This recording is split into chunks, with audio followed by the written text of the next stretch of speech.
سنو میرے بھائیو، اللہ کے تم پہ کتنے احسانات ہیں۔ اللہ تعالیٰ قرآن میں فرماتا ہے الذی جعل لکم الارض فراشا والسماء بناء، جس نے بنایا تمہارے واسطے زمین کو بچھونا اور آسمان کو چھت۔ جعل لکم السمع والابصار والافئدہ، اسی ذات نے بنایا تمہارے واسطے کان اور آنکھیں اور دل۔ جعل لکم الارض مہدا وسلک لکم فیہا سبلا، اسی نے بنا دیا تمہارے واسطے زمین کو بچھونا اور چلائیں تمہارے لیے اس میں راہیں۔ وَمِن رَحْمَتِهِ جَعَلَ لَكُمُ اللَّيْلَ وَالنَّهَارَ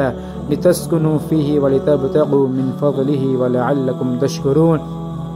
اور اللہ نے اپنی مہربانی سے بنائے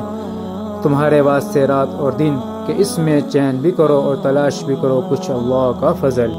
هُوَ الَّذِي جَعَلَ الشَّمْسَ ضِيَاءً وَالْقَمَرَ نُورًا، وہی ہے جس نے بنایا سورج کو چمکتا اور چاند کو چاندنا۔ جعل لکم اللیل سکنا والشمس والقمر حسبانا، اس نے رات بنائی آرام کو اور سورج اور چاند حساب کے لیے۔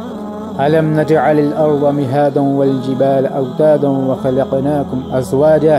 وجعلنا نومکم سباتا وجعلنا اللیل لباسا وجعلنا النہار معاشا وبنينا فوقكم سبعا شدادا وجعلنا سراجا وهاجا وأنزلنا من المعصرات ماء ثجاجا لنخرج به حبا ونباتا وجنات الفافا،